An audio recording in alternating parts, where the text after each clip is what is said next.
This is video 2 on the eye, and in this video, we're going to be looking at the physiology of vision. So we're going to be looking at how the eye uses all of its structures to allow you to see. Now we can define vision as the perception of objects in the environment by means of light they emit or reflect. So we see things because light is bouncing off of them and reflecting back into our eyes, and then our eyes are absorbing that light. Or in the case of a computer screen, it's actually emitting light that is being absorbed by our photoreceptors.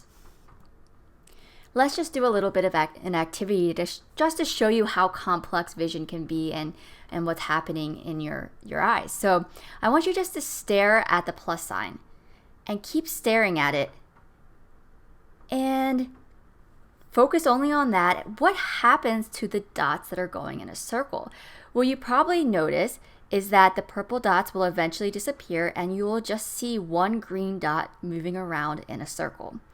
We're not going to get into the complexities of what is happening here, but just know that your photoreceptors also adapt. So they will also start firing less and less over time. And some of them will start getting, you could think of, tired in a way quicker than others. And so when we're doing this, our cones are actually, we don't have a lot of cones in our peripheral retina, so those are pretty much tiring themselves out. They're becoming overstimulated, and so we stop seeing the movement of that dot after a little bit of time. Before we can really understand vision, you need to know what light is. So let's quickly talk about the different properties of light. Light is a form of energy that behaves as a particle and a wave. So we call that particle a photon, and that photon travels through the air as a wave.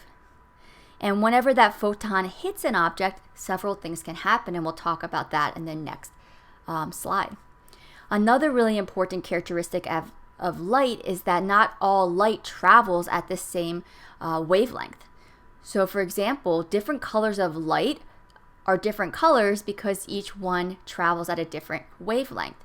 So a red light, for example, has a really long wavelength, so the distance between the peaks are really long, whereas violet light has a very short wavelength.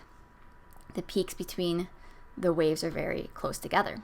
So let's look at the 3 different things that can happen to light when it hits an object. One thing that can happen to light when it hits an object is that it can be absorbed. And light that is absorbed is actually, the photons are absorbed by the molecules in that object, and that energy is converted to things such as heat or electricity. Another thing that can happen to light when it hits an object is that it can be reflected. So the photons will travel down to the object, but then bounce off and travel away. We can only see, when we're looking at like an object, the colors we see are the colors that are being reflected off and bouncing back to our eyes. Any colors of light that are being absorbed are not visible to us. We also can see transmitted light. So transmittance is light waves that pass through an object. So the light will actually squeeze through the molecules in the object and pass through. One characteristic, though, of transmitted light is that it often will bend as it moves through an object. This is called refraction. Refraction is the bending of light as it moves through different media, such as the air, water, or glass. And the reason that refraction occurs is that as the light is traveling through the different media, it actually will slow down or speed up. And that slowing down or speeding up will actually cause it to bend and curve. This is why when you look at a spoon, for example, in a glass of water, it looks like the spoon is bigger than it actually is, and it looks like the handle doesn't line up. So let's just kind of talk a little bit about what happens when we see different colors, kind of applying what we just saw in the last video. When you see something that is white, why does it appear white to us? The reason is that white light contains all the different colors or all the different wavelengths of light. And when we see an object that appears white to us, all the wavelengths of light, all the different colors are going down to the object, but they're all being reflected back to our eyes. And when all of those different colors of light hit our eyes, all of our cones are activated and our brain perceives that as white.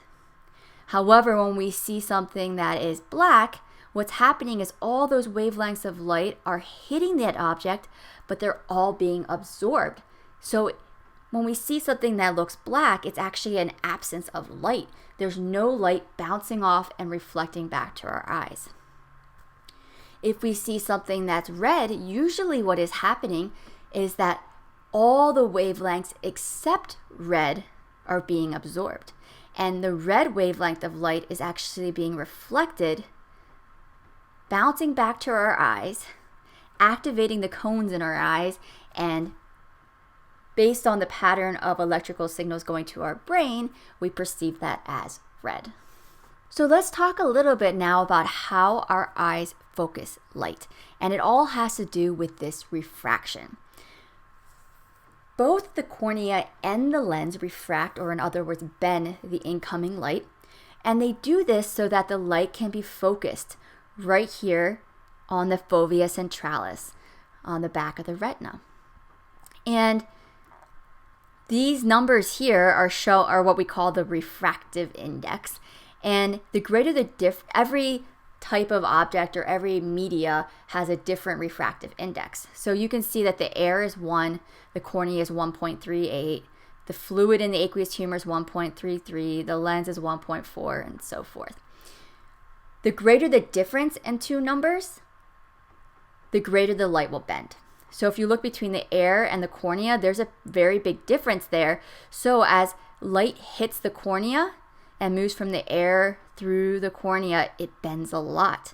However, the differences in number between the cornea and the aqueous humor is not very great, or the aqueous humor and the lens is only 0.07, so it doesn't bend as much as we go through these different media. The main point there, what I want you to get out of that is that the cornea refracts light more than the lens does. So most of that refraction is happening because of the cornea. The lens is merely fine-tuning the image. So it's changing its shape to actually slightly increase the bending or slightly decrease the bending. Let's talk about what happens to our eyes when we try to focus near and far. When you just have normal relaxed vision and you're just maybe staring at something that's more than 20 feet away from you or more than 6 meters away from you, we call this emmetropia. Emmetropia is normal relaxed vision. So you can see this illustrated right here in this left image. The light rays are coming from the object essentially parallel right into our eyes. And the rays are focusing on the fovea centralis of the retina without much effort at all. So this is very relaxing for your eyes. However, every time we're focusing on something really close to our face, the light rays are coming in kind of at an angle because we're trying to focus on one point. And this is really difficult for our eyes to do, and it actually requires our eyes to do a lot of work. And we call this the near response. One of the first things that our eyes have to do when we're focusing near is they have to converge. So they both kind of point inwards. So that's one of the first steps in the near response. And I would like you to know the 3 steps that are required for your eyes to focus on a near object. Again, this is called the near response. The first step is convergence of the eyes, so the eyes orient inward. Second is constriction of the pupils. The pupils get smaller, and the reason for that is they're trying to block any of the peripheral light rays from going into the eye, because that would kind of create a blurrier image. You want it to be as focused as possible, coming directly from what we're focusing on. And then the third we already talked about, and that was accommodation of the lens. And that is when the lens actually becomes more curved or spherical when trying to focus on something really close. The benefit of this is it helps to increase the refraction or the bending of the light. However, there are some problems that can occur that prevent people from being able to focus on objects very well. So let's look at an example of a normal eye first. So the emmetropia. This is when the light is focused directly on the retina. And you can see that the light rays are coming in and they're bending, which they would actually bend more up here, but they bend. And when they bend, they all come together and converge right on the retina. However, some people, like me, are nearsighted, and the technical word for that is myopia. If someone is nearsighted, that means that objects that are near are in focus. However, objects that are far away appear blurry. One of the main reasons that this occurs is because the eyeballs are actually too long. So if you actually elongate the eyeball, don't change the focal plane though, you would notice that the focal plane, or in other words, the light focuses before reaching the retina. And so the image is going to be blurry. On the other hand, some individuals are far-sighted. Technical name for that is hyperopia. It's easy to remember because hyper means greater than or too much. So far-sighted. And this occurs when near objects appear blurry. The main cause for this is that the eyeball is actually too short. So you can see the eyeball is shorter than what it should be. And so what happens is now the focal plane is being formed behind the retina. This is the way that I remember this is that I think nearsighted. Okay, so I know things that are, if you're nearsighted, you can see things that are near. However, the focal plane is too near the front of the eye, so it doesn't go far enough. Okay, if you're farsighted, then that means that you can see things that are far away. But the reason you can't see things that are close up is because the focal plane is too far. It focuses behind the retina. We can actually correct myopia and hyperopia by using different types of lenses. So if somebody is nearsighted, again, the focal plane is too near, so it's in front of the retina. And you can actually give them concave lenses. The concave lenses help to kind of straighten out the light entering the eye so that it can actually converge further back than what it normally would. And so then they can see clearly. Someone that is farsighted would have convex lenses. These would bend the light a little bit more so that it, instead of it focusing behind the retina, it would actually focus right on the retina. You may be wondering, well, what about when people get older? When people get older, they usually have a much more difficult time reading things close up. And this is different than farsightedness. Farsightedness, again, is due to the eyeball shape being incorrect. It's too short. Whenever someone gets older, their inability to read things close up is actually due to a condition called presbyopia. And this is a reduced ability to accommodate for near vision with age. And this occurs because the lens becomes less flexible. So this is actually the result of the lens becoming less flexible rather than the shape of the eye being incorrect. So as you get older, your lens becomes less flexible. It can't form that sphere as well anymore. So whenever you're trying to accommodate for nearer vision, it doesn't work. Another condition that can create problems with focusing is called astigmatism. Astigmatism is caused by unequal curvature in the refractive surfaces of the eye. And this could be either the lens or the cornea. And so that just means that the lens and the cornea isn't very smooth and there might be some bumps on it or grooves on it.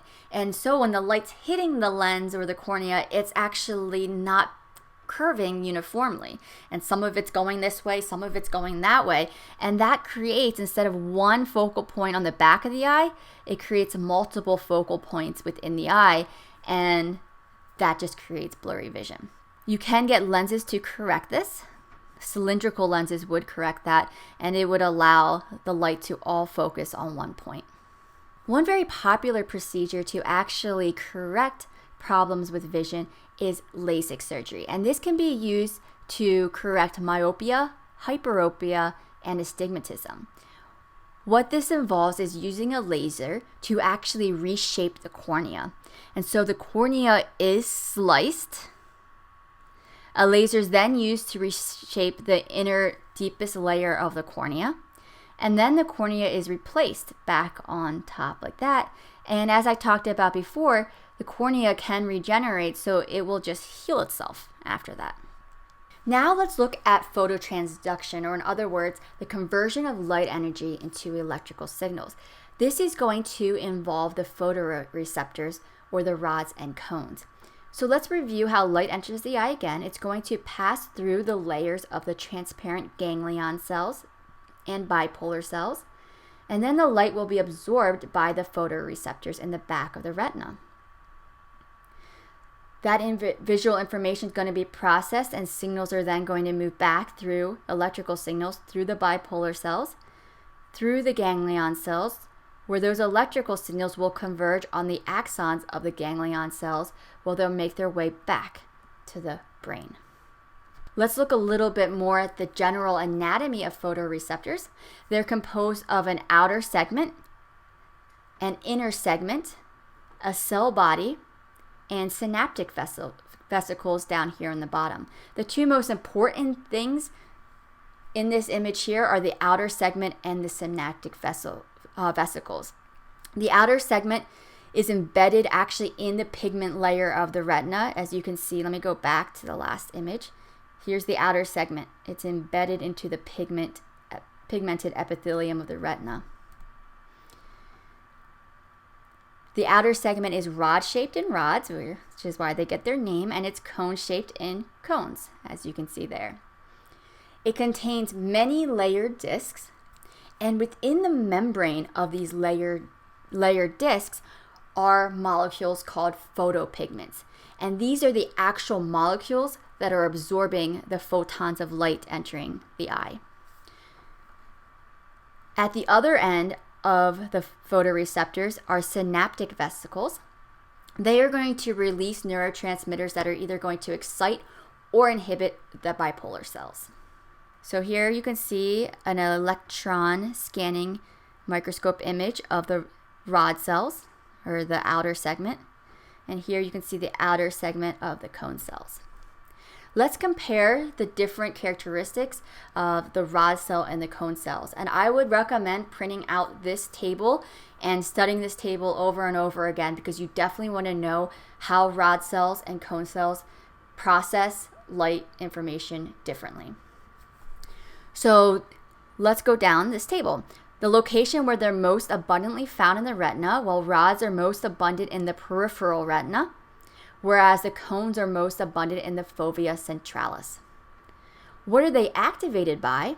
Rods are activated by dim or low intensity light, whereas cones are only activated by high intensity light.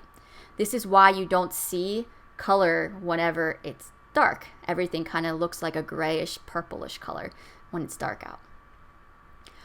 What are they used for? Well, rods are most active and they're used for night vision. Fancy word for that is scotopic vision. And they're also used for black and white vision, or monochromatic vision. Cones, on the other hand, are used for day vision, also called photopic vision, and they're used for color vision. What about the sharpness of image that they provide? Well, rods provide very limited visual sharpness, and this is due to a high level of neural convergence, which we'll talk about later. So they're not very good at giving our brain information about the resolution of an image. Whereas cones provide visual sharpness, and that is because of limited neural convergence. So each cone pretty much sends an individual signal to the brain, and so we can actually have a greater level of resolution when our brain is processing information coming from the cones. The type of photopigment, rods contain the photopigment called rhodopsin, and cones contain the photopigment called photopsin.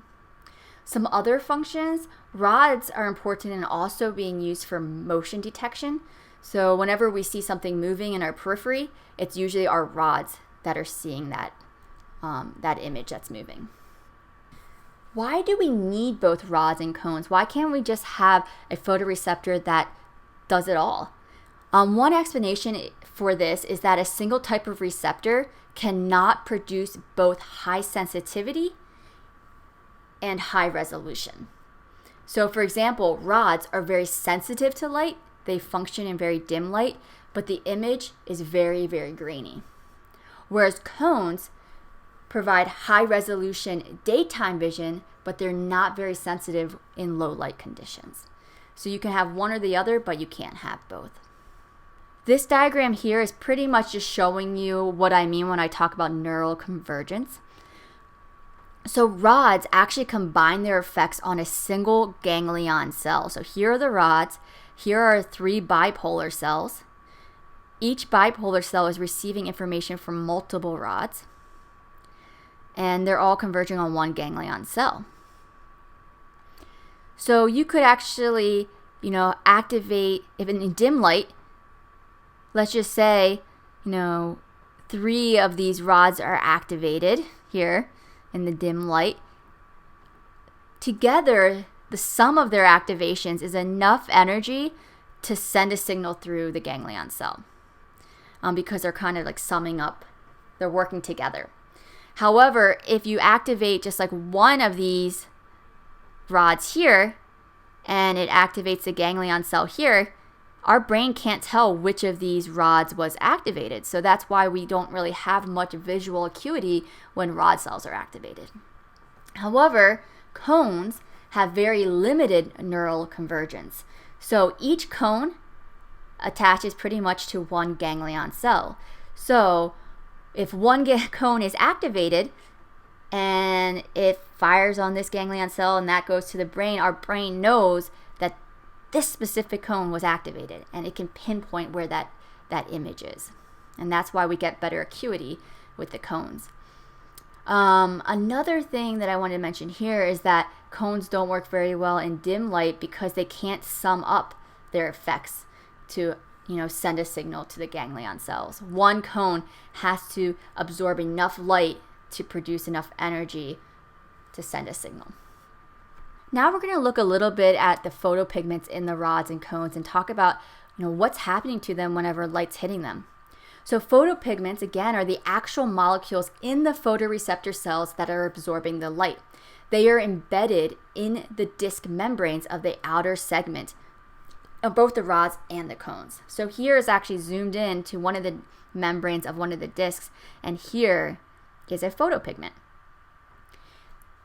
Rods contain the photopigment rhodopsin. Cones contain the photopigment photopsin. And each photopigment is composed of like 2 smaller bits to it.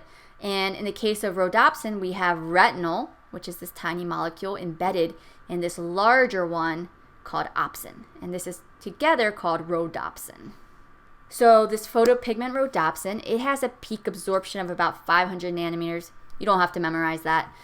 There's 2 major parts of rhodopsin again. So we have the larger protein called opsin, shown like orange down here, and a light absorbing molecule called retinol, this smaller squiggly right here.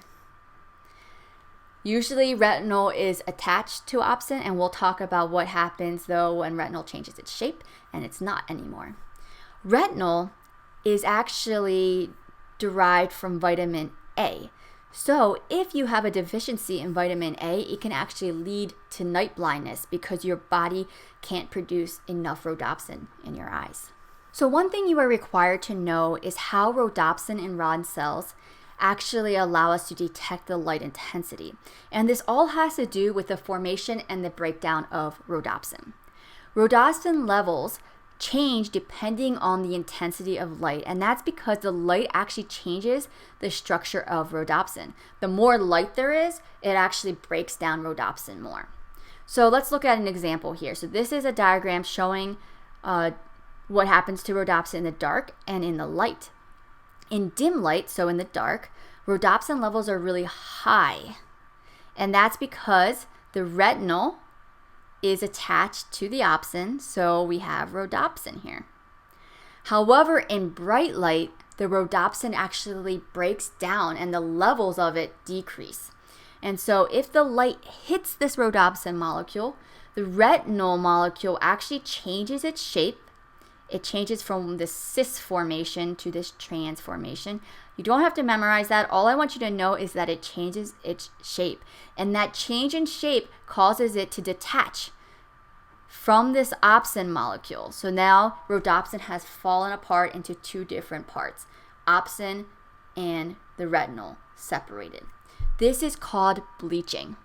And so the breakdown of rhodopsin into these two components when light hits it, again, is called bleaching. Rhodopsin, however, can be regenerated. It takes a little bit of time for this to happen. So for example, it takes about 5 minutes to regenerate 50% of the bleached rhodopsin. So after it falls apart, it can reattach back together to form rhodopsin again. But then once it's hit by the light again, it'll break apart, and then it keeps doing that, okay, over and over and over again. The changes in rhodopsin levels are detected by our brains because the frequency of electrical signals sent to the brain is dependent on the amount of rhodopsin present. So, for example, remember that in the dark, rhodopsin levels were very high.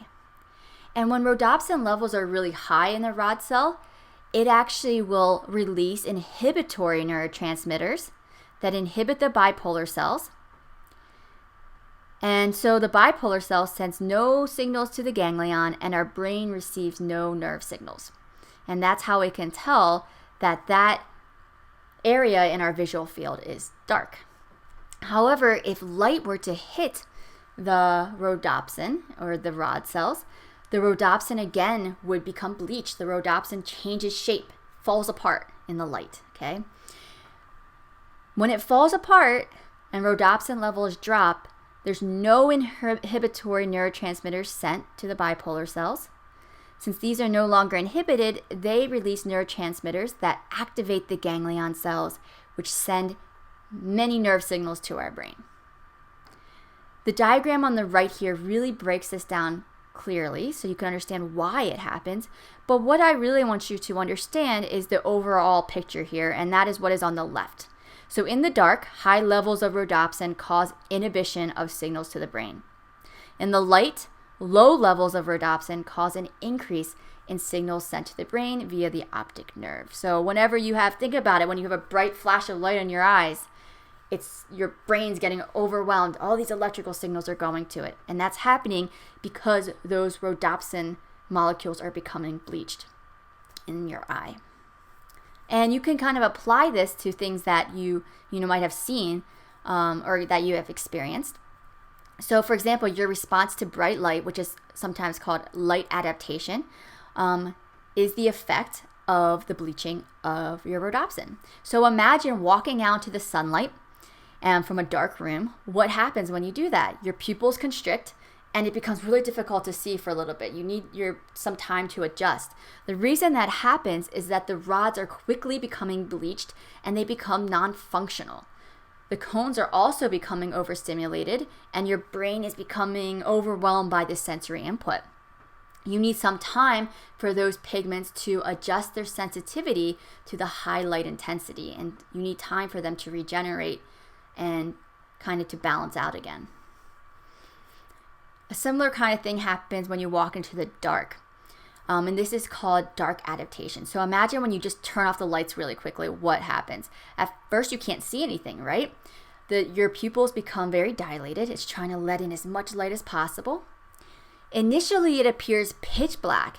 And this occurs because your cones stop firing and rhodopsin needs time to regenerate to higher numbers. Okay, it needs some time to rebuild those rhodopsin molecules. After some time, the amount of regenerated rhodopsin is sufficient enough that you have reached maximum sensitivity. So now, if you wait a little bit, you'll notice that a room that once looked completely pitch black no longer looks pitch black, and you can actually pick out different, things in the room, and you can actually see a little bit in the dark.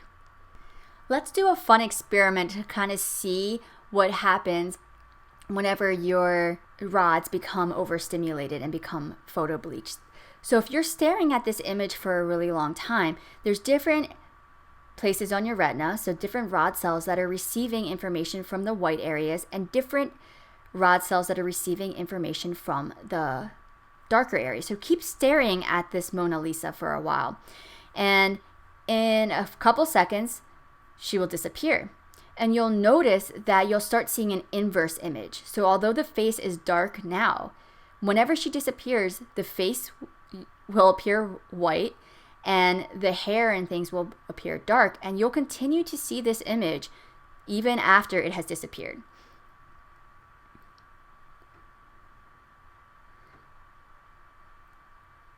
There you go. So now you can still see the image. If you blink, you still see her image.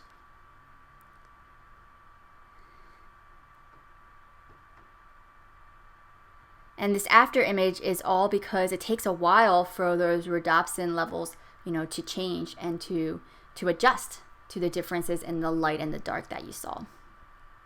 Okay, so the last major concept that we're going to look at is color vision. And this is possible because of the photopsin or the photopigments in the cones. And primates have very well developed color vision, whereas nocturnal vertebrates only have rods and are not very good at perceiving color. So the cones contain the photopigment photopsin. There's actually 3 different types of photopsin molecules present. Each absorbs a different wavelength of light maximally, and each is found in a different type of cone. So we can divide the cones in your eyes up into 3 different types. Blue cones, or also called shortwave cones, they have a max peak of absorption of 420 nanometers. And I actually had a typo, so if you have printed out the PowerPoint, change that to 420, even though you don't have to memorize that. Green cones are medium wavelength cones. Their max absorption is at 531 nanometers, which is green light. And then red cones absorb a maximum wavelength of 558 nanometers right here. And they can absorb some red light as well. So they're named based on what wavelength of light they can absorb maximally, but each one can also absorb, other wavelengths of light as well, but just not as well as their peak. So why do we see color? Well, color perception is our ability to perceive color, and this is all based on the pattern of nerve signals from a combination of all 3 cones. So we don't see green because green is the only cone being activated. It's because if you look here, for example, where it says green, you can see that the green cone or medium wave cone is actually being fired at 85% of its maximum. And the long wave cone or the red cone at the same time is being fired at 97% of its maximum. And whenever our brain perceives we're getting, a whole bunch of nerve signals from the green cone and the red cone, that's green. And it tells you that's green. If you see something that's blue, you're getting a lot of electrical signals from the blue cones, but also getting some from the green cone, and your brain perceives that as blue. When you see something that's violet, you're only getting electrical signals coming from the blue cones here, or the shortwave cones, and that's how your brain knows it's violet. So one misconception is that we see the different colors because only one cone is being fired at a time. It's actually the combination of information coming to our brain that allows us to differentiate between the different colors. This slide here is not something that you have to know, okay? You can fast forward through it if you want, but this is something I personally think is extremely interesting in that when they develop computer screens and television screens, they actually use the physiology of our eyes to trick us to see colors that aren't really there. So if you, for example, zoomed in to this area right here on a computer screen or a television screen, you would see that it's actually only made up of 3 different colors: red, green, and blue. And the way that they make us think we see white here is that they activate all 3 cones in our brain at its maximum level, or in our eye, they activate it at its maximum level so that our brain thinks it's white. And for example, when we see something that's yellow, like right here, they only activate the green and red cones right here. And so we think that we're seeing yellow when in reality, it's just green and red light that's hitting our eyes. But it's just our brain thinks it's yellow. Isn't that weird? And the same thing for the violet down here. So that's just the way that showing how, understanding how the physiology of our eye works, you can actually create technology to kind of manipulate that. Last thing I want to talk about with color vision is color blindness. This is a difficulty distinguishing colors because of an absence or deficiency in one type of cone. The most common type of color blindness is red-green color blindness. And that occurs because the individual is missing one of their cones. And so usually they might be missing maybe their medium wavelength cone in the middle here. And if that happens and they're getting information from here or they're seeing like red light or green light, it's like that, it's harder for them to differentiate between these colors because they're only receiving information from one cone type. Before, they would have been receiving information from two cones. Because there's less information coming to the brain has a harder time differentiating between the wavelengths that are entering the eye. So someone with normal vision might see these three apples looking like that. Somebody that's colorblind, the green and the red might look something like this, and they have an inability to really distinguish between the two. If you can do certain types of tests to see if you're colorblind. So if you stare at this image over here on the right, if you are not colorblind, you should be able to see a number in the middle of that. However, if you are colorblind, then you would not see that the number 74 is written in that circle. Instead, it would just look all uniform to you. Now we're going to look at how this visual information travels from the photoreceptors to the brain. It begins in the photoreceptors of the retina. They send a signal to the bipolar cells of the retina, which send a signal to the ganglion cells of the retina. The axons of the ganglion cells form the optic nerve, which exits the back of the eye, travels to the optic chiasm, where those nerves, some of them cross over to the other side of the brain. Then those axons form the optic tract. The axons of the optic tract can take two different paths. Some of them go to the superior colliculus of the midbrain, which again is important for visual reflexes to movement. It's like turning your head when you see something move. And some of them will go to the thalamus, which will then connect to neurons that go to the primary visual cortex, where we can consciously perceive the image. And so this is just showing the optic nerve here. You can see the optic nerve ends at the optic chiasm, and then we have the optic tract. And this is a view from the bottom of the brain. So which axons cross over? Well, only half of the axons from each retina actually cross over in the optic chiasm. And all the light hitting the eyes from the left visual field will end up actually in the right occipital cortex. And all the light hitting the eyes from the right visual field will actually end up in the left visual cortex. And a way to easily remember this is only the axons from the nasal part, or the medial region of the retina, actually cross over. So this is the nasal part of the left eye. You can see the red line crosses over to the right side of the brain. This is the nasal part of the right eye, and that is the only part that's crossing over to the left side of the brain.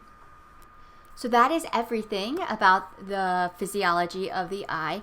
And if you do have any questions, please stop by and ask me before or after class, or you can actually leave a comment in this video and I'll try to answer any comments down there as well.